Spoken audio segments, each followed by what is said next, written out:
Hi everyone, welcome back. Before we start with the stories, please comment down where you are listening from and what time it is currently. Let's get to it. Imagine a killer who doesn't just murder a family. He makes himself at home. He eats their food, uses their computer, wears their clothes. Then, before sunrise, he vanishes, leaving DNA on everything, but no trace of who he is. This isn't fiction. It happened in Tokyo, inside a house pressed against a quiet park. This is the Setagaya Family Murder. Mikio Miyazawa left for work at a tech firm each morning with a reliable rhythm. He was the steady center of a small, tight household. His wife, Yasuko, taught lessons at home and managed the swirl of school forms, grocery lists, and holiday plans. Their children, Rei and Nina, grew up in a neighborhood where everyone knew the shortcut to the corner shop, and winter sunsets turned the narrow streets copper. Weekdays were predictable: school drop-offs, a run of lessons, dinner together, lights out by 10.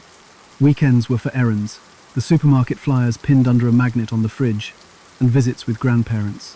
Their two-story home sat at the end of a cul-de-sac in Kamisoshigaya, right up against a small green space, slated to become a larger park.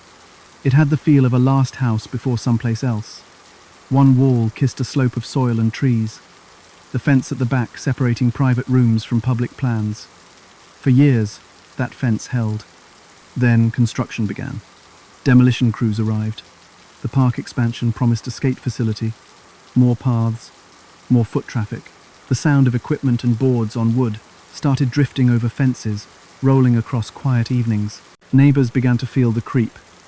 The back fence, once a simple border, became a contested edge. People cut through as the ground shifted, and work crews came and went.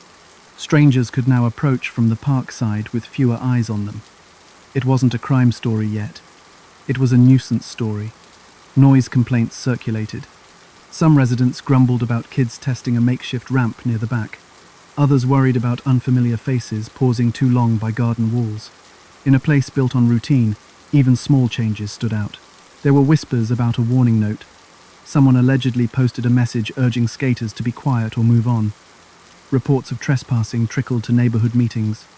A handful of homes, including the Miyazawas, bordered the project so closely that the line between backyard and public development blurred. It created a fault line not of geology, but of access. The new park would invite people. The barrier would invite attempts to get around it. And after sunset, the slope behind the houses turned into a black ribbon few could see into, and plenty could approach from. Inside, the Miyazawa home moved around the children's schedules. Rei, the younger, had specific needs and a set bedtime. Nina loved the usual kid things: TV, music, chatter. Yasuko's calls with her mother ran like clockwork.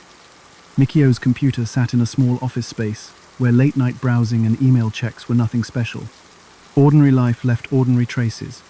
Slippers by the door, jackets on pegs, an open planner on the table with a neat list of New Year's visits. Nothing in those pages hinted at danger. Nothing on those lists accounted for the park pressing closer every week. Meanwhile, the construction zone built a different rhythm. Workers learned which paths were fastest. Teens learned which gaps were easiest. Security measures rose and fell with the day's tasks. The back slope became a study in shortcuts. With more traffic near the fence, a passerby could pause without drawing suspicion. The park side allowed someone to watch the house without standing on a public street.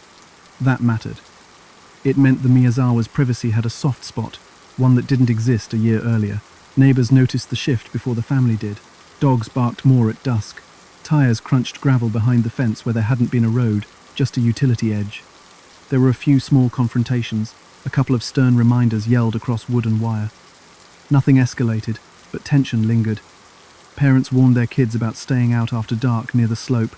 Some residents adjusted their routines, closing back curtains earlier, locking windows they used to crack for air.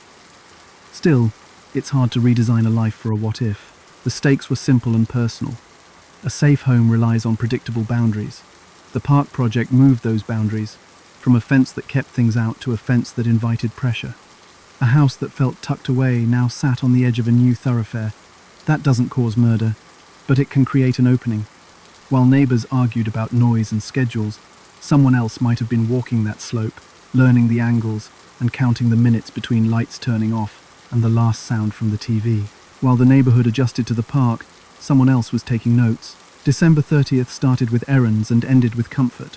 Grocery bags came in, shoes came off, and the small routines that fill a winter Saturday took over. The fridge held ingredients for New Year's meals. A neat list on the table laid out visits to grandparents. The kids cycled through TV and toys. Calls were made, quick check-ins about schedules and who would bring what. Nothing urgent, nothing unusual. The hour-by-hour rhythm of a family preparing to close out the year. On the home computer, the log shows innocuous browsing. A couple of websites checked. A quick sign-in to a service. The sort of mouse movements that don't leave meaning, just timestamps. The browser history felt like a shrug. It said someone had a few minutes free and used them the way most of us do, clicking idly while water boiled or a show rolled in the background. At that point, the machine was a piece of furniture. Dinner landed at the usual time. Lights warmed the rooms that got dark by 5. A neighbor passing by saw the windows lit and heard a TV faintly through the winter air. It was the kind of evening when families call it early because tomorrow's busy. Inside, bath time shuffled with laying out clothes for morning. The mother's calls with her own mother kept their pattern, confirming the plan for the holiday. These check-ins were small anchors. If one didn't happen, people noticed. Doors and windows followed habit. The front door was locked without fanfare. The back was glanced at, then secured. Upstairs, one small weakness had become routine. A bathroom window above the tub that was used for air now and then. A hand's width open sometimes, its screen known to stick. In a different house, that window would be a non-issue. In this one, pressed against that dark slope, it mattered. It was high, awkward, and not meant to be a target. It still offered access to anyone who knew where to reach. By late evening, noise dropped to a hush. You could map the house by sound if you were outside. A laugh, a cabinet shut, then the run of the bath. Neighbors remember it going quiet at a normal hour. Some noted a thud later that night, one single heavy noise that didn't rouse them enough to look. The phone line would later test dead, but on the 30th, calls moved without trouble. The line connected plans and reassured relatives. The last successful attempt would hang like a marker. Inside, small decisions set the stage. A pair of slippers left near the stairs. A blanket folded at the edge of the couch. A toy left in a hallway that would later carry footprints. Upstairs, a child's light went off, then on again for a few minutes, then off for good. That flicker would return at dawn, but now it was just a habit. A kid unsettled, a parent checking, a house settling into night. 3 hours after lights eased down, that bathroom window turned into a ladder. The screen, already a little stubborn, would be found damaged. Around the tub, porcelain and tile made a landing zone for someone careful enough to step and someone bold enough to try. Coming up from the park side meant no street lamps, no passing cars. There was cover. There was time. The layout of the house didn't advertise itself from the front, but from the back, the line from window to hallway to stairs was a straight thought. The computer, which had seen only harmless use, became a silent witness. Its logs would later show activity at 118A, the cursor traveling new paths. Before that, it was ordinary. The TV remote sat where it was left. The kitchen had plates stacked from earlier, a sign of a family that cleaned as they went. Everything said tomorrow would arrive as planned. Everyone assumed the list on the table would still matter when the sun came up. It was an ordinary day that didn't know it was the last. To understand why the house felt so exposed, look at that small bathroom window above the tub. It sat high, awkward, and barely large enough for a lean adult to squeeze through sideways. Sometime after midnight, the screen gave way. The metal mesh bent, and the frame took a scar it had never carried. On the other side was cold tile. He slid in feet first, catching the faucet with a scuff, landing on porcelain with a soft knock, and stepping down into a room that held the smell of soap and steam from hours earlier. He kept his shoes on. That choice mattered. It left a trail of prints that would read like a second script. It also said something about his comfort. Most intruders slip off shoes to reduce noise. He did not. The first marks came on the bath ledge, then on the mat, then on the floor that joined the hallway. No quick attempt to wipe anything up. No hesitation at the threshold. He had studied enough to know where the hallway ran and how sound carried. From that back corner, the house funneled into rooms where people slept. The first contact was almost certainly Ray. The younger child's room sat near the top of the house's private spaces. What happened there was quiet. No overturned furniture. No signs of a long struggle. The evidence points to smothering, hands and pressure, fast and efficient. a child's breath taken in seconds. It is a brutal economy. It keeps noise down. It ends alert systems that start with a child's cry. In that room, the killer showed a clear priority. Control the space by silencing the most vulnerable witness first. Moving back into the hall, he drifted toward the center of the house. The kitchen lay adjacent to the stairwell, the artery that linked sleeping rooms with the living area below. Somewhere between those 2 points, he armed himself. He found a sashimi-style knife that had a long, thin blade suited for slicing clean and straight. He either brought a similar knife in and swapped to theirs later, or he reached for what was familiar on the counter. Either way, steel was in his hand when he met resistance on the stairs. Mikio would have moved toward the noise. A father hears a shuffle at night and steps out. The stairway told the rest. There was a broken banister, a sign of bodies slamming hard. Scuffs on the wall showed feet bracing, slipping, pushing back. Blood marked the angle of a struggle fought on narrow steps where leverage is a currency. Mikio likely took defensive cuts to hands and forearms first. The instinctive move to block a blade and turn it. Then deeper wounds. The blade did its work. The fight ended on the incline between floors, a terrible place where gravity decides the last second. With the father down, the house changed. The killer's pace shifted. The violence did not stop, but the rhythm got deliberate. He moved through rooms with a kind of method that reads as practiced. From the stairs, he could see the living spaces and track where light fell under doors.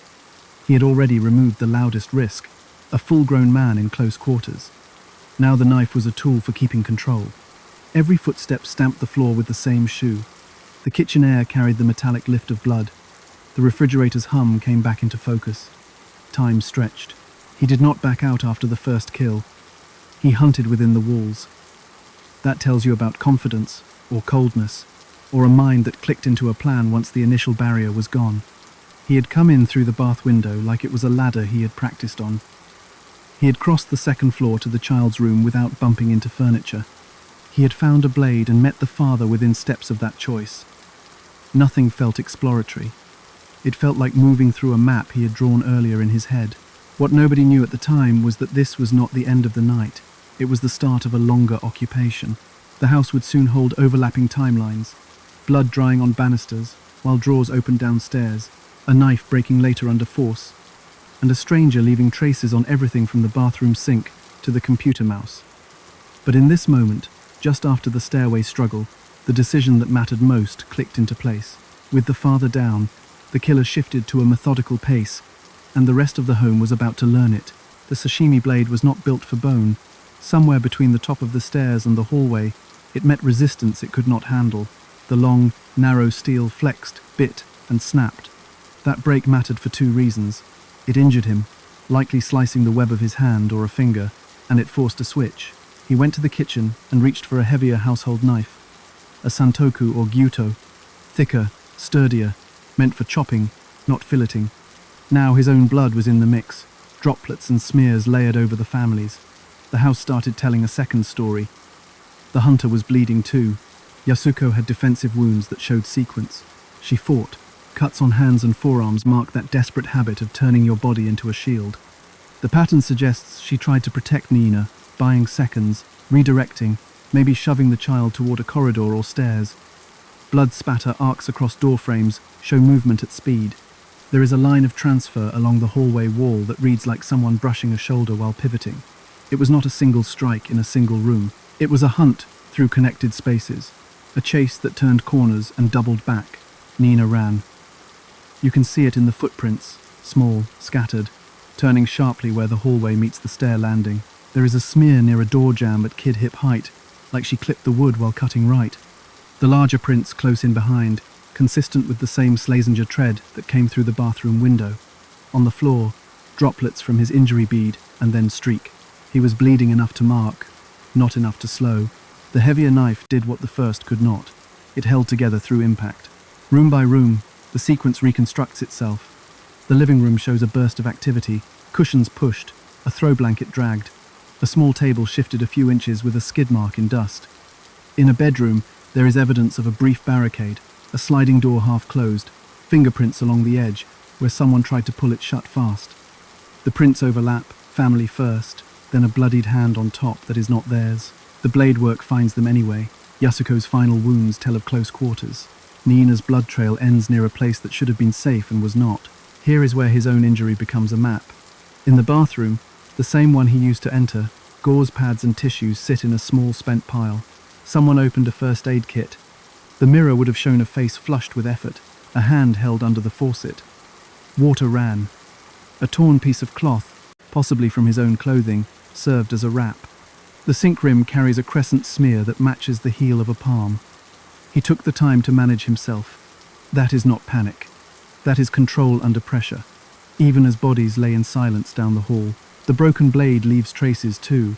A sliver of metal, a tiny fragment, turns up later, consistent with a sashimi knife that is not part of the household set. If he brought it in, he abandoned the remains after the switch. If he picked it up from the kitchen originally, the break forced him deeper into the house to arm again, and the blood trail confirms that path. Either way, his decisions etched into surfaces, countertops, door handles, the top of a chair back where a red print arcs like a half moon. Blood patterns tell chronology. Fine mist indicates fast, close strikes. Larger drops show movement between locations.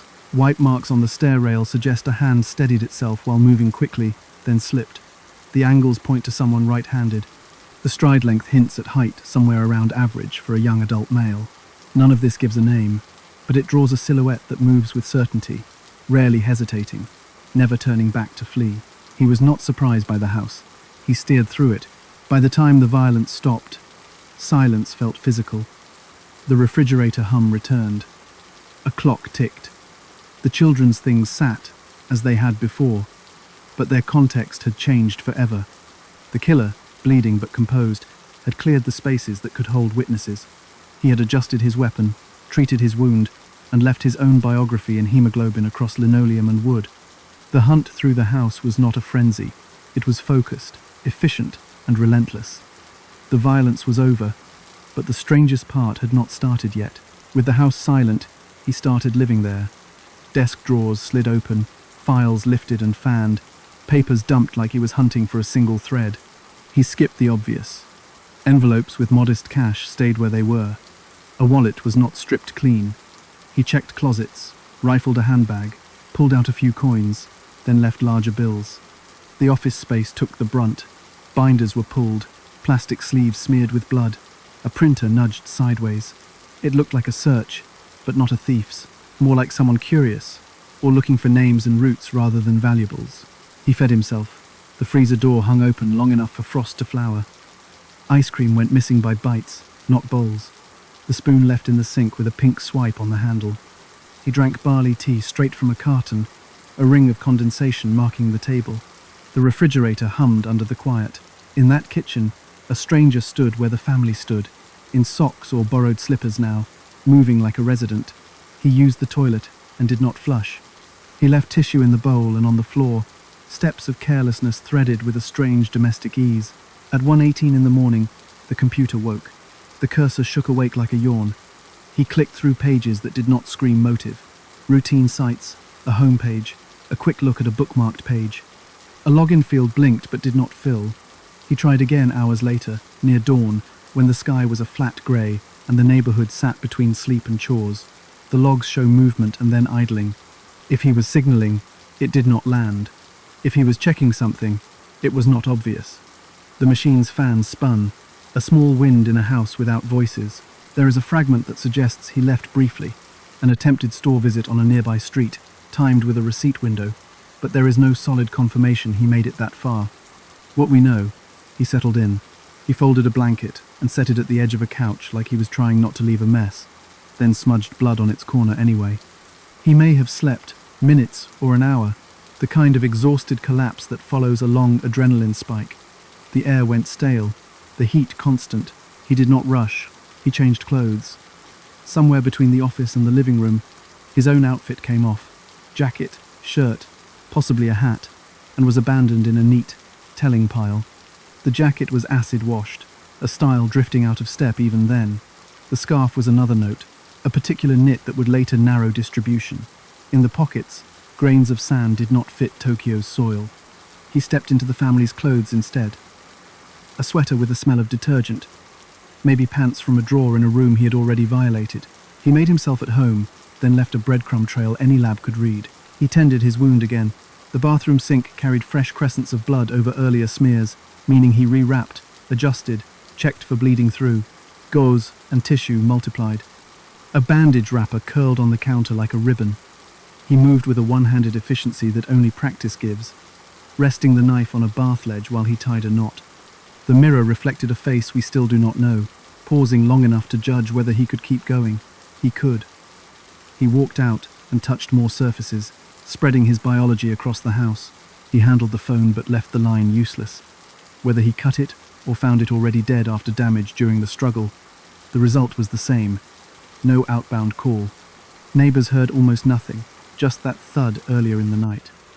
He walked past the child's room light, which flickered once near dawn, and did not bother to hide it. He was comfortable in that narrow corridor. He knew where the floor creaked, or he did not care. He carried the new kitchen knife sometimes, then abandoned it on a cloth, like a chef finishing prep. The choices looked sloppy and deliberate at once. He ate but did not clean. He browsed but did not search for anything that pointed to a target. He ransacked, but money sat untouched. He napped, then arranged a blanket like he had been taught to fold things. He layered the house with contradictions, careful and careless, method and mess. If this was panic, it lasted hours. If this was control, it was unnervingly calm. Sunrise arrived with a soft wash on the sliding doors. He stood in the family's clothes, holding nothing that gave a name, and prepared to leave a museum of trace behind. By sunrise, he had left more than a presence. He had left a profile. Investigators walked into a house dense with recoverable trace. Blood typed and DNA extracted from dozens of spots showed a single male contributor that did not match anyone in the family.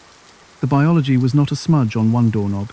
It stretched across sinks, tissue, bandages, the mouse, the keyboard, a teacup rim, the staircase rail, and the bath ledge. Partial fingerprints surfaced too, bloody ridge detail on paper edges and on a plastic folder, but most were smudged or incomplete. Even so, labs had more to work with than most homicides ever get. They tested, catalogued, and compared. The DNA profile was robust enough to stand in court. It did not hit in Japan's criminal database. That gap does not mean he was clean. It means he had not been processed in a way that would put his profile there. Mitochondrial analysis hinted at an East Asian lineage with anomalies some analysts said could include a Southern European component. That idea stayed controversial. It pointed to mixed heritage as a possibility, not a certainty. The science drew an outline but could not color in a country, let alone a neighborhood. His clothes were a second dossier. He left a jacket, a faded, acid-washed piece with wear patterns that suggested a young adult's build, and a scarf with a knit and fiber composition traceable to limited retail lines. One shirt and the underwear were brands sold mainly in Japan and South Korea around that time, with size runs that skewed lean. The labels did not point to a single store, but purchase patterns suggested mass market availability in certain districts. Nothing luxury, nothing custom. Common enough to be everywhere, specific enough to interest detectives who started combing retail distribution lists. Then there were the shoes. Footprints throughout the house showed a consistent tread, measured to a size that matched a particular Slazenger model. Athletic shoes not heavily distributed in Japan.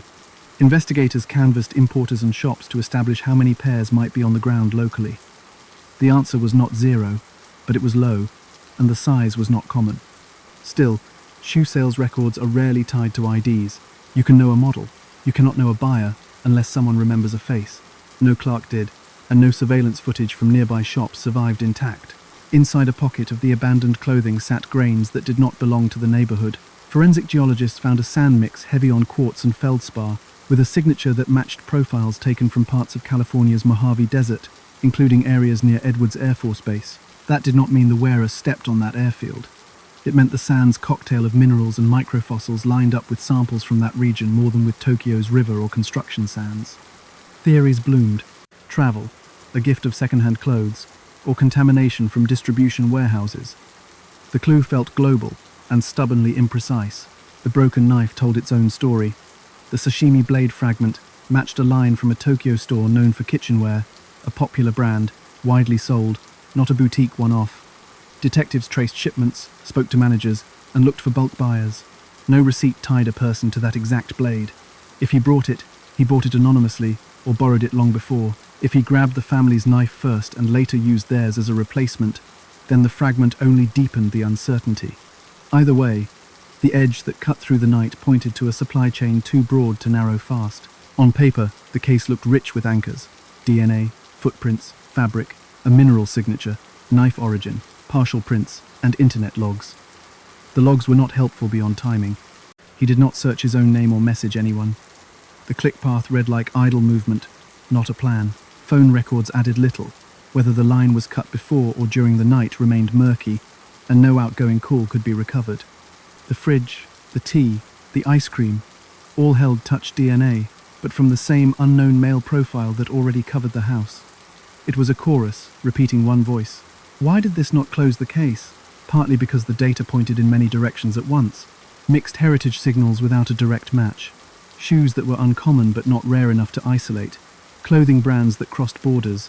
Sand that could arrive in a pocket via travel, trade, or thrift. A knife from a chain that served thousands. And a national DNA database limited by policy, scope, and timing. Each clue looked sharp under a lab light, then blurred when set against a city of millions and a region of interconnected markets. The result was a paradox. The more the scene yielded, the wider the search became. Investigators could describe the man's body type, probable age range, footwear, likely hand dominance, and possible ancestry markers. They could trace his path through the home to the centimeter, but they could not walk out to a specific door. With this much data, the case should have closed. So why did it not? Because evidence can tell you what he did and what he wore, even hint at where his clothes once traveled, but not the one thing that matters most. His name. A local youth fits the comfort. He moved like he knew the hallway creaks and the fastest route from the bathroom window to the stairs. The skate facility plans next door drew teens from across the ward. A kid using the slope as a shortcut could have learned the house's rhythms. Lights out, a mother's regular phone calls, a father's footsteps. But the clothing sizes and the confident violence point older, late teens to mid-20s. A transient worker also fits. Construction sites nearby, seasonal labor, someone sleeping rough or couch hopping with little to tie him down. The familiarity question cuts deeper. He acted like he had been there before, or somewhere close enough to read the layout. He went straight to the bathroom window, not the front or a ground-level slider. He found knives, without rummaging long. He moved through rooms in a sequence that did not flail. That suggests prior observation. Maybe he watched from the park slope, counting the minutes between lights going off and a television going quiet. Maybe he tried doors on earlier nights, learned which window stuck. Familiarity does not mean personal connection. It can be proximity plus patience. Then the ancestry hypothesis. Analysts described an East Asian mitochondrial profile with markers that some argued could include Southern European influence. That is not a headline, it is a nuance. Mitochondrial DNA traces the maternal line, not a whole family tree. Mixed heritage is one interpretation, not a verdict. In a city like Tokyo, where global goods flow and mixed families exist, it is a clue that opens lanes. It does not pick a lane for you. It supports the possibility that he was not a perfect fit for any single demographic box investigators tried to use for outreach. The sand in the pocket keeps nudging the story outward. Microfossil and mineral signatures consistent with Mojave Desert sands, similar to profiles near Edwards Air Force Base, suggest a path that touched the American Southwest. Several possibilities follow. 1. He traveled there himself, a short stint with family or on a base-link trip, then returned with the same jacket.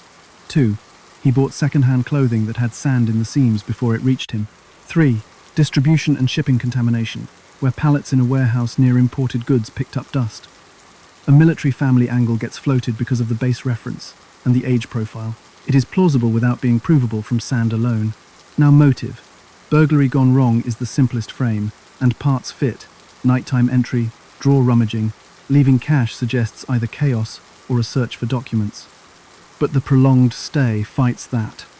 Burglars do not linger for 10 hours inside a homicide scene. Targeted attack is the other frame, an offender with a grievance or a fixation. Yet there is no record of threats, no clear personal connection, and a scattershot ransack rather than a straight line to a specific item. The house bordered a public construction zone, and opportunity may have outweighed motive. He may have been drawn by access and anonymity rather than a person. Behavior tells you more than labels. He demonstrated comfort under pressure. He treated his own wound twice with basic competence, suggesting prior injuries or work that toughens hands and dulls fear. kitchen work, trades, skate injuries, military training, even rough sleeping. He ate, napped, and changed clothes in a home full of the dead. That is either a broken fear response or a learned numbness. He folded a blanket after resting, a small, odd courtesy in a scene of cruelty. That detail reads as upbringing, someone taught to put things back, even if only sometimes. Age sits in the movements, the stride, the shoe size, the clothing, the knife choices, and the stamina point to someone young. Late teens to mid-20s sounds right, old enough for violence without second-guessing, young enough to ignore consequences for hours. Injury management without seeking help suggests isolation, no partner waiting, no safe place close by to go patch up. He leaves his own clothes behind, walks out in the family's. That is either necessity after blood ruined his outfit, or arrogance that nobody would stop him if he looked ordinary stepping into mourning. Connections to the park remain tempting. If he skated there or hung out during construction, he would know the slope's blind spots and the fence weak points. He would also hear residents' routines and see which houses dimmed first. That proximity theory ties to the local youth lane. Yet the imported shoe model and mixed retail clothing trail suggests someone who drifts across districts, not anchored to a single block.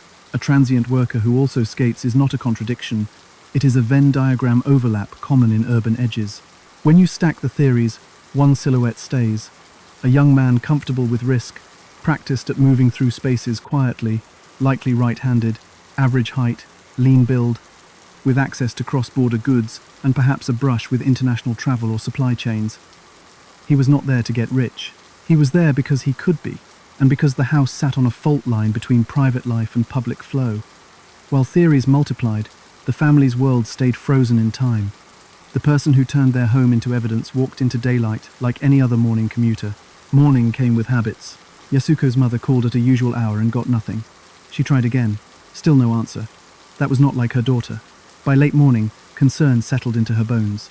She decided to go. The short walk felt longer than usual, the air brittle with winter cold. At the house, the front looked ordinary, mail where it should be, curtains as expected. She tried the bell, then the handle. The door had a particular stiffness, a resistance that felt wrong. Inside, the first impression was silence. Then details began to register out of order. A shoe left halfway off the Genkan step. A smell that was not breakfast or detergent. A blanket not where it belonged. She stepped forward and called out, voice thin against the stillness. No answer. She moved deeper and saw what nobody should. The scene was blunt and overwhelming. She backed out in fragments, the mind trying to protect itself by focusing on small things. The edge of a rug, a pair of keys on a hook, while the larger one roared. She got help. A call brought immediate response, and soon police were at the door. Then inside, they moved through the house and confirmed the worst. 4 family members dead, violence written across rooms. In a country where quadruple homicide is rare, the news hit like a wave. Radios carried it first in terse language, then television trucks began their slow migration to the narrow street. Officers taped off the front, neighbors gathered in small clumps, coats zipped to the chin, faces pale. Investigators poured in, and here the case met its first problem: volume. The house became a hive of purpose. Shoes covered, gloves pulled on, cameras lifted, logs begun. But many feet in a tight space always risked the scene. Items were documented, yet the danger of trace transfer rose with every step and every brush against a surface. Later, critics would say too many people entered too quickly, that protocols strained under pressure. Detectives defending the response pointed to the urgency, the need to preserve as much as possible before time and environment eroded it. Word spread beyond the block. Parents pulled children closer. Candlelight appeared by the fence line over the next nights. Small acts of grief gathering quietly. Rumours rose with the steam off cups of tea, about the park, about strangers crossing the slope, about an argument nobody could place in time. Some swore they had heard a single heavy thud in the night and nothing else. Others said the phone line had been dead that morning. The image hardened, a crime done close to home that nobody heard coming. Police set a perimeter that tightened and then stretched. Canvases included the park slope, nearby shops, and anyone who might have passed the cul-de-sac after midnight. Officers carried clipboards door to door, asking about lights, sounds, and unfamiliar faces. They seized the computer and bagged the knives. The refrigerator, the tea carton, the tissues, the blankets, Everything became evidence. The body recovery was careful, respectful, and slow. It also deepened the weight of the day. The street felt held in a long breath. At the first press briefing, officials were measured. They acknowledged the scale, asked for patience, and urged the public to report anything odd from the last 2 days. Behind the microphones, detectives already knew they had a torrent of data. They also knew that torrents can sweep past the one pebble that matters. Community reactions split along familiar lines. A wish to lock doors earlier, a wish to know if the park played a role, and a wish to wake up from what felt impossible. The more they searched, the more trails split and faded. The phone line story sits in the grey. Some accounts say the line was cut during the night, a deliberate move to block calls. Others suggest it failed as a result of the struggle, or was not actually severed at all, only left unusable by damage near a jack. Technicians tested, but the timeline of failure never locked. Without certainty, the cut line became half clue, half urban legend, folded into talk about those noise complaints from the park and whether rising tensions spilled over into something worse. Weeks before the murders, residents reported a suspicious man drifting around the area. He was described as young, slight, with a knit cap and a stare that lingered just a bit too long. Patrol officers filed notes, and composites were drafted later from hazy memory. The sketches made the nightly news, the face as generic as a mannequin. Calls came in. Someone's ex, a delivery temp, a neighbor's cousin seen once near the convenience store. Detectives ran each name, each story. Nothing linked directly to the cul-de-sac at the right hour, and the sketches, never anchored by strong witness confidence, stalled. Investigators chased the shoe angle across borders. The Slazenger tread, measured and photographed, matched a model with limited distribution in Japan. Importers and retailers shared shipment quantities, sizes, and likely store destinations. Teams called counterparts in South Korea and Taiwan, mapping where that sole turned up in shop catalogs. Even with spreadsheets of shipments, there was no bridge to a buyer. Cash sales dominated. Loyalty programs were rare then, receipts anonymous, and any security footage that might have caught a purchase was long overwritten by the time police knew what to ask for. DNA, so abundant at the scene, hit a policy wall. Japan's database returned no match. Sharing across borders required agreements that were fragile, slow, or non-existent at the time. Attempts to compare the profile with foreign databases ran into privacy laws and incompatible systems. Even when overseas partners were willing to look, response times lagged. No direct hits surfaced. The profile was unique in the files it lived in, an island of certainty cut off from bridges that could carry a name. Analysts could only confirm what it was not. It was not anyone they already had. Detectives hoped the computer would betray intent. They pulled logs, cached pages, timestamps, and looked for signals, email drafts, targeted searches, or contacts. What they saw felt like idling. Homepages, a portal, a brief attempt to access something, then nothing traceable. They considered whether a second device had been used nearby, or if he had tried to connect to an outside account. No evidence supported that. The clock entries told when he sat there, not why. The pointer moved, windows opened, and yet the digital trail led nowhere new. The knife fragment investigation circled back to retail dead ends.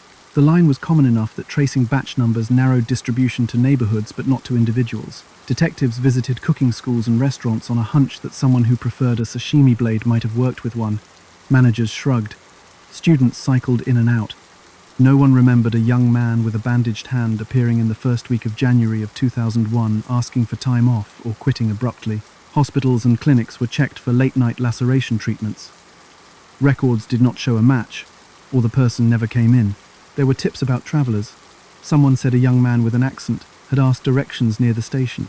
Someone else remembered a traveler wearing a scarf like the one left at the scene. Another resident mentioned a late-night figure slipping through the park slope weeks earlier. Patrols canvassed again, comparing notes. Each account differed on height, build, and clothing. Memory bent under the weight of fear. The composite of all these sightings looked like any young man in winter. Detectives explored the trespassing rumors from before the crime. Night knocks, fence rattles, the supposed warning note. None of it hardened into a pattern with a single person behind it. The houses along the park edge shared the same exposures. Any of them could have been scouted.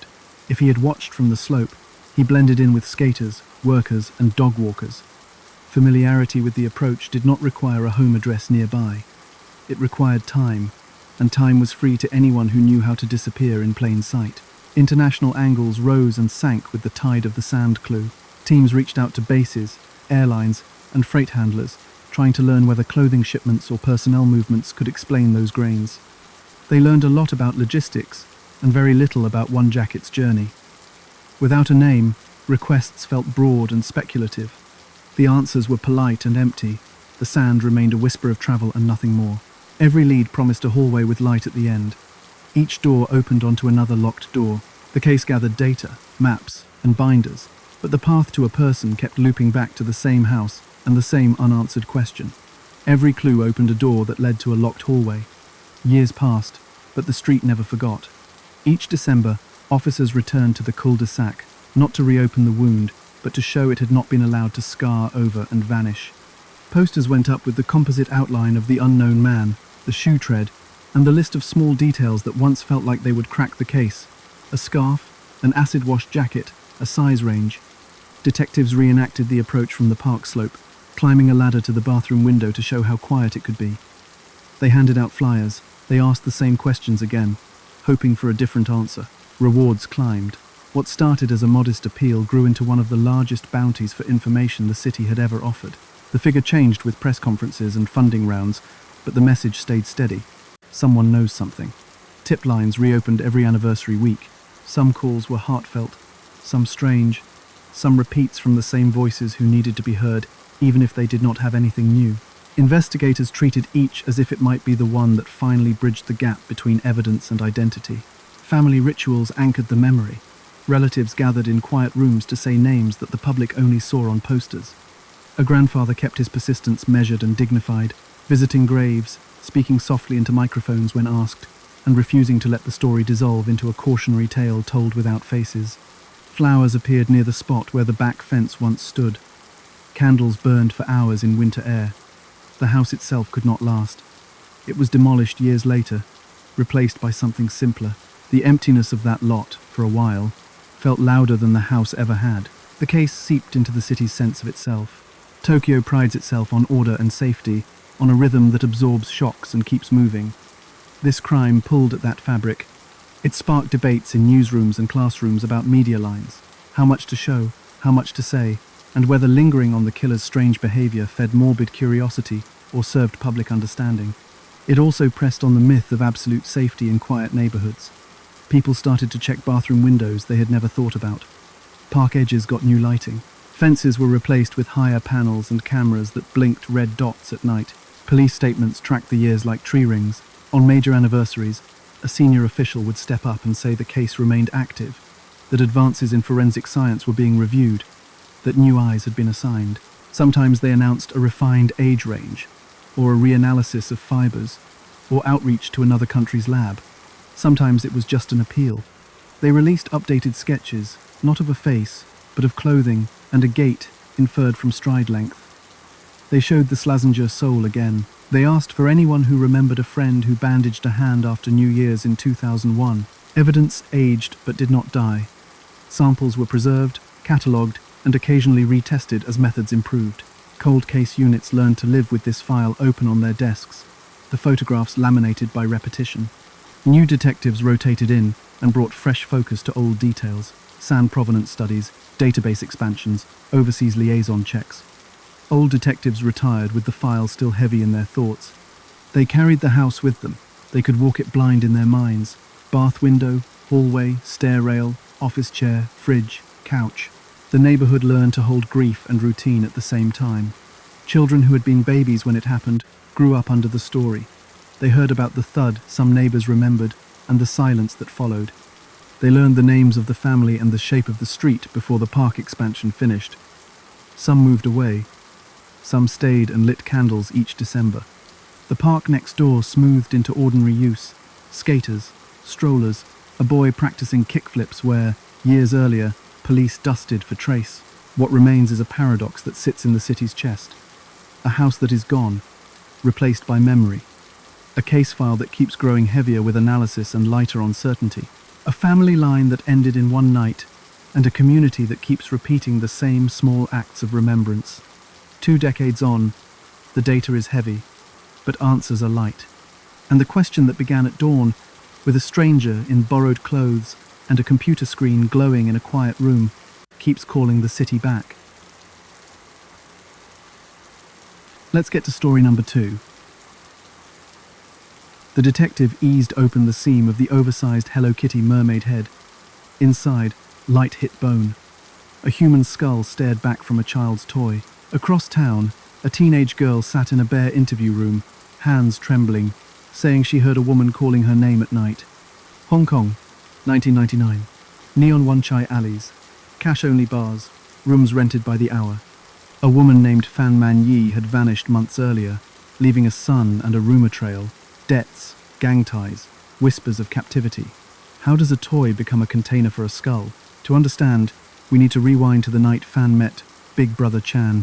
Fan Man Yi learned early that cities have corners where kids disappear without moving an inch. She bounced between group homes and government hostels, the kind with peeling paint and rules that changed with staff rotations. She was small, quick-eyed, and already protecting herself with a blank look adults read as defiance. It was survival. Around 13, she drifted with older teens to hangouts under flyovers, where solvent fumes were cheaper than food and made the day feel shorter. She aged out of places that still called her a child but didn't feel like it. Addiction followed her like a shadow. By 17, she worked the edges of the survival economy. Odd jobs, then escort gigs arranged by go-betweens who took their cut for making phone calls. The work paid cash. The cash vanished into rent, cheap noodles, and whatever dulled the come-down. She tried to quit more times than she told anyone, counting days on her fingers, then starting over. There was a brief stretch when things looked better. She married a man who managed to be kind when he had money and cruel when he didn't. They rented a room with a window that stuck in summer and rattled in typhoons. She had a child, a son with alert eyes and a quiet patience. For a while the routine steadied her. Feedings, laundry hung near the ceiling fan, whispering hope that this would anchor her. But the city's margins are crowded. Debt arrives in small bills that pile into mountains, unpaid utilities, loan advances at ruinous rates, drugs fronted with a smile and a ledger. She slipped. Petty theft filled gaps. Clients became rougher, more entitled. Partners turned possessive, more controlling when she talked about leaving. She didn't have a family safety net to fall back on, only acquaintances who were always hustling and always one text away from trouble. It was in that world, among triad-adjacent bars and tea houses with back rooms, that she met Chan Man Lok, known as R. Lok. He wasn't a boss. He was middle tier, organized enough to have runners, casual enough to eat fish balls from a street stall while he counted money. He moved drugs and worked girls on side deals, extending credit the way fishermen extend nets, wide, then tight. He liked being called Big Brother. He liked owing favors out loud and collecting them in quiet, mean ways. Fan owed him at first, just a little, a small loan to cover rent, a fronted supply she promised to settle. With Chan, debt was never just numbers. It was leverage. He offered her credit like a hand out of water, and when she took it, he closed his grip. Missed payment? He added interest. Missed a meeting? He sent someone to find her and remind her who controlled the calendar. Violence lived just behind his eyes, a constant possibility, even when he smiled. Her support network was paper thin. Her husband drifted in and out. Friends advised staying low, meaning quiet, compliant, invisible. In that ecosystem, the rules weren't written, but everyone knew them. You didn't embarrass the man who could switch off your income and turn you into an example. Everyone also knew that examples got made in apartments with doors that locked from the outside. The pressure cooked over months, missed payments, broken promises, the kind of pleading that sounds the same in any language. Fan tried to negotiate with time. She'd bring a little, promise the rest. Chan gave her a date. She didn't make it. He gave her another, and this time, she said she could fix it. That was when she took something that wasn't hers. The theft seems small when you say it fast. A wallet, some cash, maybe a card or two. But to Chan, it was humiliation. And humiliation was a kind of debt that demanded showy repayment. It told other people they could try the same thing. It said he wasn't feared. In his world, fear was inventory. This was the moment everything tilted. Fan had danced along the edge of danger for years, stepping off when it got too close, slipping back when money disappeared. She knew the language of threats. She also knew what happened to women who became cautionary tales. Yet the choice that sealed her fate wasn't only the theft, It was crossing a man who measured respect in bruises and interest in pain. Three things tightened at once: Chan's pride, the math of her debts, and the silence of people who could have warned her harder. The leash had always been there. Now he yanked it. He called it a lesson. She would soon understand it meant captivity. The city's noise would keep her unseen. Meanwhile, Chan was already making calls, drawing a small crew around a plan that would not end after a single night. Chan noticed the missing wallet before he noticed the missing cash. It wasn't the money that burned him first. It was the idea that someone had reached into his pocket and walked away. Rumors moved faster than cars in Kowloon. Within a day, the story became a joke in the wrong circles. Big Brother got light-fingered by a girl who couldn't keep her rent current. That wasn't a lost bill, that was lost face. He called Fan and didn't shout. He spoke slowly, as if he were lending her patience on top of money. "Return the wallet," he said. "Bring back the cash. Bring more for the insult," she promised. She said she would make it right. She showed up short and late counts twice in that business. He set a new amount, added interest with a shrug, and told her the date like he was reading a weather report. She nodded because nodding was safer. Then he started recruiting. He didn't broadcast it. He picked people who were already orbiting him. Leung Xingqiu, older, a handyman who knew how to fix doors and break them. Leung Wailun, still a teenager, hungry to belong, the kind who laughed too loudly at Chan's jokes and waited for scraps of approval. And Nicole, called Ah Fong, also a teen, Chan's girlfriend, and sometimes lure. She could move through rooms without drawing suspicion, the kind of presence that made other women relax their shoulders. The plan began as a lesson. That was the word he used, a word that let everyone pretend this would end with an apology and a payment schedule. He told them Fan needed reminding who kept the ground under her feet. They would scare her, keep her a night, make sure she understood how close the air could get when people turned up the heat. The goal, he said, was repayment and respect. He didn't say revenge, but it hung there. Face ruled everything. Taking the wallet made him look weak. If he looked weak, others might test the fence. In that economy, you don't fix fences, you electrify them. Chan framed it as business. Everyone understood the subtext. The worse the story of her lesson, the better the story of his authority. They wouldn't need to advertise.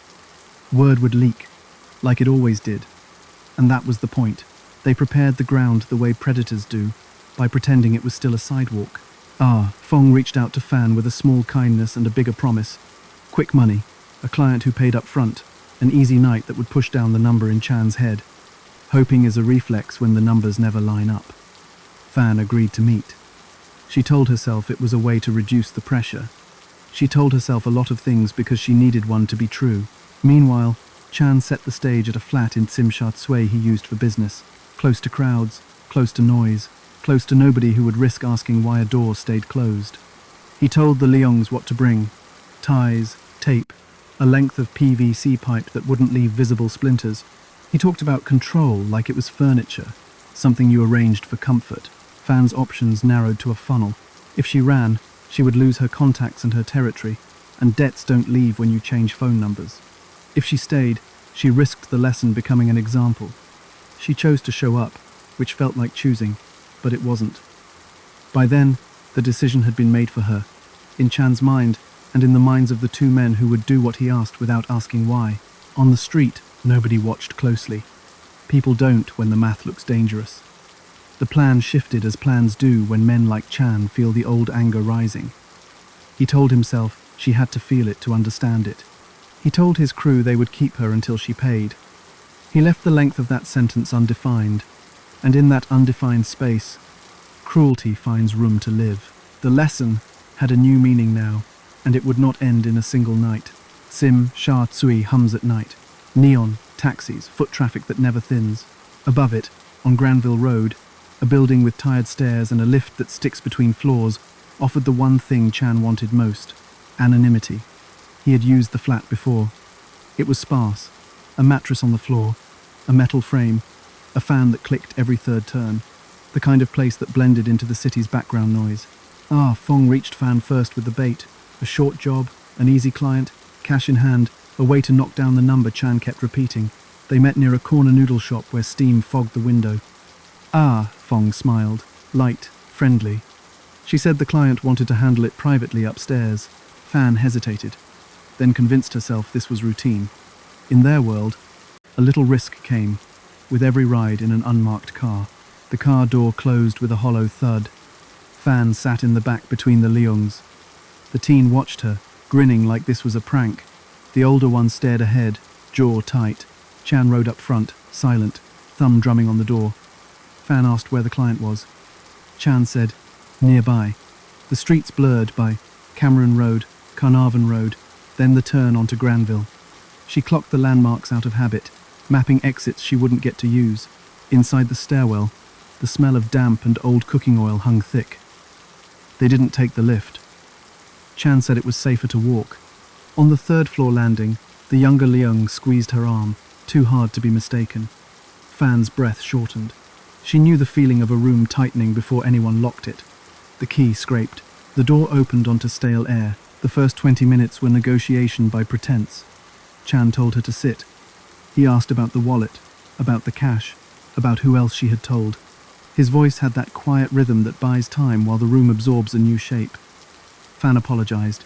She said she could get the money if he let her go, if he gave her a day or two. She mentioned her son. The older Leung closed the curtains, even though it was night.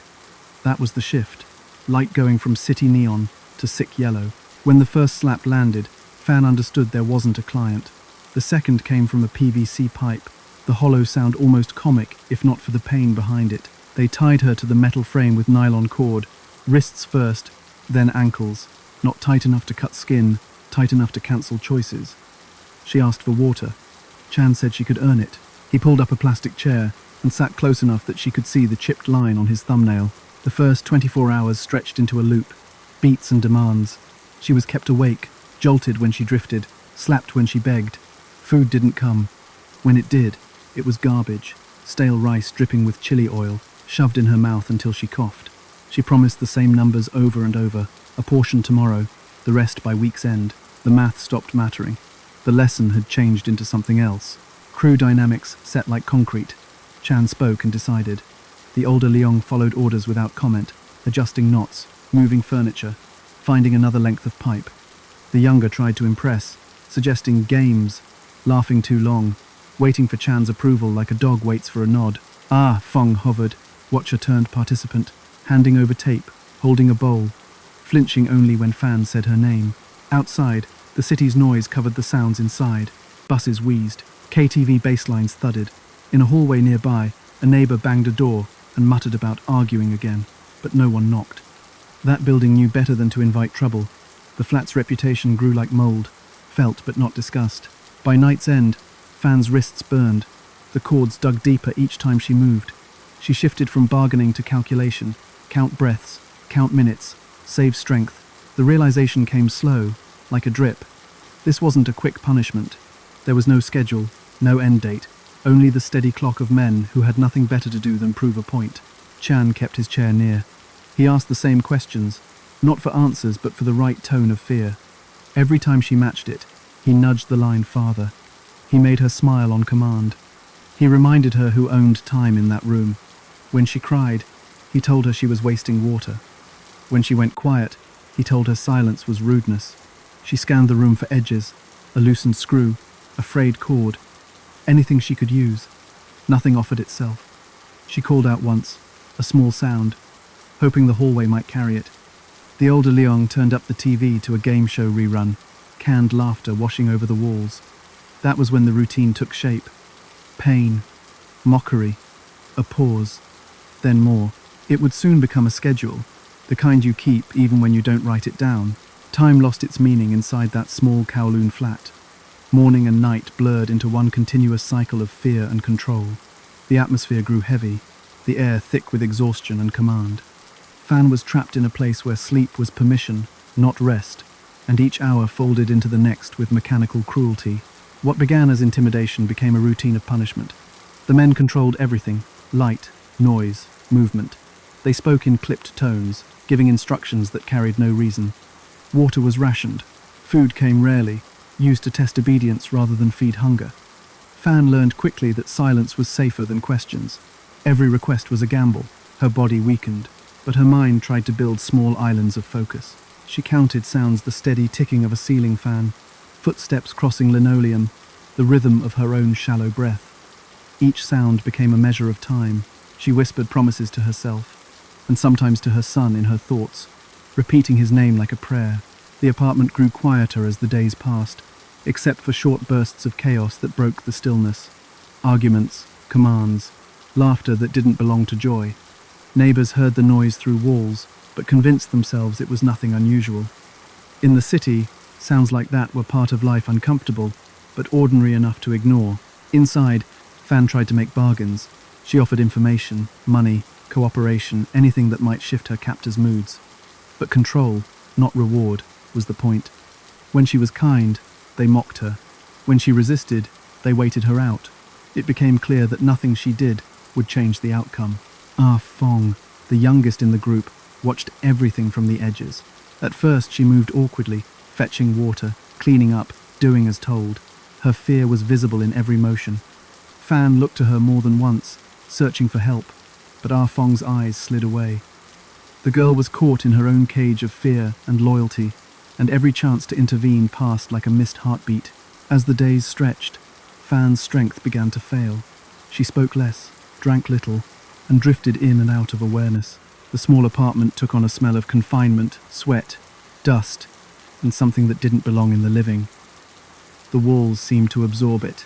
By the final night, exhaustion had hollowed her out. The room was silent except for the steady hum of an old fan and the low murmurs of her captors arguing in the next room. Then there was nothing. No movement, no voice. When they realized she was no longer breathing, panic broke through the illusion of control. Orders turned to confusion, then to cold calculation. The leader, Chan, decided there would be no hospital, no questions, no witnesses. He moved with grim precision, telling the others what to do. The goal was not rescue, but concealment. The hours that followed became mechanical. They cleaned the space, wiping away what they could, pretending the room could return to normal. Plastic, bleach, running water tools turned to denial. The younger man trembled through the motions, and Ah Fong stared blankly, her mind already splintering from what she was forced to see. They believed that if they erased the evidence, the story itself would disappear. They were wrong. What happened next turned the apartment from a place of cruelty into one of horror. Under Chan's orders, they began a process meant to destroy every trace of what they had done. They worked in silence except for the scrape of metal, the rush of water, and the thud of plastic against tile. It was not quick, and it was not clean. Neighbors began to notice the smell. Someone in the building complained to management about spoiled food or a broken pipe. Another person propped the front door open to air out the hallways. But no one called the police. No one knocked. The unspoken rule of the city held firm. If the noise stays inside, it isn't your problem. Inside, the work stretched into days. The air thickened, fans ran constantly, and windows cracked just enough to vent the worst of it. The men moved with grim purpose. They told themselves it was necessary. They told themselves it would keep them safe. Among the strange decisions Chan made, one stood out. He kept something he shouldn't have. A remnant, a symbol of control. He hid it in an object so ordinary it looked almost childish. A large Hello Kitty mermaid plush that sat in the corner. He unstitched it carefully, placed the item inside, and sewed it back together.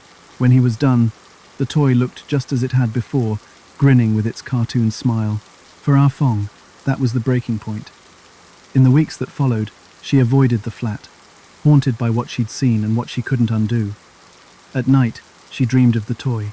In her mind, it whispered or shifted, a presence that refused to stay buried.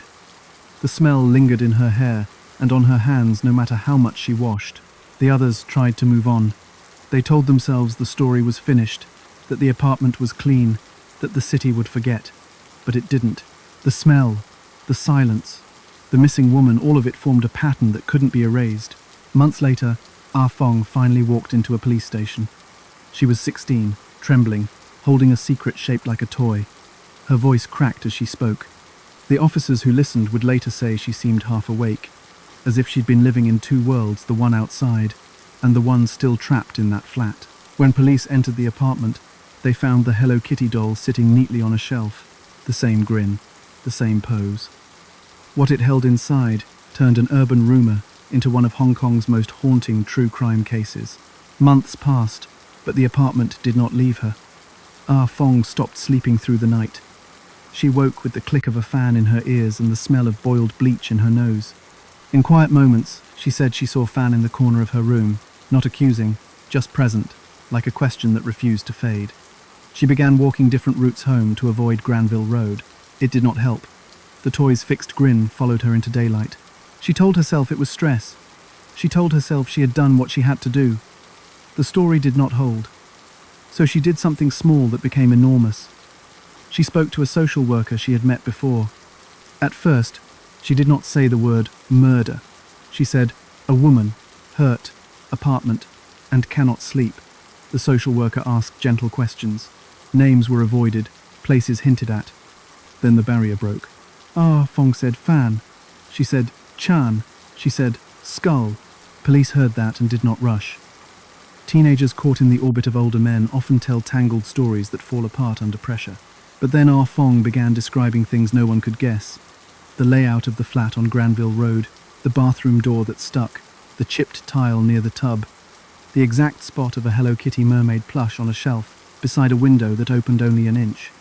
The more she spoke, the quieter the room at the station became. A search was arranged. A warrant was signed. The officers were briefed with restraint, given only what was certain. When they reached the building, the stairwell smelled of old oil and something heavier. The neighbor downstairs complained again about the lift. On the third floor, the door gave way after a knock and a harder push. The air inside was layered, bleach over something that had lived and ended. They moved carefully, cataloguing. In the kitchen were scorched pots with a residue around their rims, a bundle of plastic wrap, and lengths of tape. In the bathroom, a tub with dull enamel, a door that still stuck, and pipes that groaned. On a shelf, bright against the dim, sat the Hello Kitty mermaid plush, its seams uneven where thick thread met thin fabric. Freezer bags turned up in the small fridge, unmarked and heavy. Containers meant for leftovers held fragments that did not belong to food. Tool marks scored the rim of a cheap hacksaw found in a utility cabinet. Each discovery added to the weight of the room. When the plush was lifted, an officer felt something inside that did not belong. He frowned, traced a seam with his thumb, and called for a blade. The stitches came apart slowly. The fabric opened. What was hidden inside made the air shift. The room did not exclaim. It exhaled, as if it had been waiting to be found. Back at the station, disbelief gave way to precision. Forensics began piecing together the story from what had survived. They started with what spoke loudest. The skull. It was photographed where it was found. Then, on a sterile tray. Dental records from clinics Fan had visited were compared. A chipped tooth and a filling pattern matched exactly. It was not a moment of revelation, but of confirmation. The rest of the fragments were studied under light and magnification. Marks on bone aligned with the irregular teeth of the saw. Heat damage on some pieces suggested contact with hot liquid, not fire. These details, though grim, allowed investigators to establish sequence and intent without delving into spectacle. Police built their timeline around Ah Fong's account, checking it against records and witness statements. Phone data placed Chan and the Leungs near Granville Road during key nights. Receipts from food stalls matched times, she described. A hardware clerk remembered selling gloves and tape to a man called Leung, who paid in cash. Neighbors recalled noise that began as arguments and ended in silence, followed by a heavy smell that lingered too long. The evidence was imperfect. There was no intact body, no clear moment of death. But the pattern was unmistakable. A woman was held, beaten, deprived, and then disposed of. Prosecutors shaped their case around what they could prove: unlawful detention, assault, and a chain of acts that any reasonable person would know could end in death. The defense tried to unravel it. They questioned Ah Fong's credibility, her motives, her youth. They called her unreliable, then manipulative. They suggested Fan might have died from an illness or from her own choices. But the physical evidence stood. The fragments, the tools, the apartment, the smell that no one could deny. Ah Fong's testimony was steady. She walked the court through the flat's layout, her voice flattening when memory grew close. She admitted her part. She said fear had ruled her, but that fear did not excuse silence. The prosecutors did not polish her. They let her contradictions stand. Her testimony was the spine of the case. Fragile and necessary, experts followed, explaining what they found in plain language. The dentist showed the match between the skull and Fan's records. A scientist described how residues in the pots aligned with human proteins, Each piece turned the abstract into proof. When the plush was brought into court, the room changed. The toy looked absurd under the lights, its cartoon smile unchanged. A technician described cutting the seam and what was inside. Only photographs were shown, clinical and restrained, but still, the room fell into a hush. The prosecution argued foreseeability. They said you do not need to plan a killing for death to be predictable. If you hang, beat, and starve a person in a locked flat, death is not an accident. They pointed to what followed. The cleaning, the concealment, the silence. The jury deliberated and returned with a compromise. Chan Manlok and Leung-Shing Cho were found guilty of manslaughter, preventing lawful burial, and indecent assault. The younger Leung was convicted with consideration of age. Murder did not hold, but life sentences were imposed on the two older men. The judge called the crimes cruel and vicious. The city reacted with disbelief. Headlines screamed the words, "Hello Kitty murder," in letters meant for tabloids. People stopped in train stations to read. They asked how this could be called anything less than murder. Radio shows filled with anger and argument. Some blamed the system, others blamed Ah Fong. The media fixated on the toy. It became an image, a shortcut, a brand for horror. Fan's name was pushed aside. Her story was simplified into a symbol that sold papers. Only a few outlets used her full name and tried to write about her life instead of her death. Her son grew up in the shadow of that image. Charities stepped in to help. Social workers spoke quietly about keeping his mother's name from disappearing beneath headlines. Police officers who had worked the case looked back years later and spoke of regret. Missing persons reports from sex workers rarely gained traction. Witnesses stayed silent out of fear. Landlords avoided police questions. It was a network of apathy that let cruelty grow unnoticed. The flat on Granville Road stood empty. Tenants avoided it. Agents lied about its history. When new renters came, they painted the walls and left lights on overnight. Neighbors swapped ghost stories about footsteps and the hum of a fan long after the power was cut. The story drifted into myth. It became a legend about curses and toys rather than about poverty, debt, and violence. The truth was simpler and harder. A woman was trapped in a city that looked away. This case remains a mirror. It shows how easily horror can be consumed and forgotten, how institutions hesitate when victims live at the margins, and how silence can turn ordinary rooms into graves. For Hong Kong in the late 1990s, fast, bright, and divided, it was a lesson about what happens when speed hides, rot, and neighbors hear cries but keep their doors closed. Even now, the record has gaps. Not all remains were found. Not every witness spoke. The questions that linger are the quiet ones. How long did it last? And how many times did help pass just beyond the door? This was not a cursed toy. It was a failure of care, a debt paid in cruelty, and a reminder that forgetting can be as dangerous as the crime itself.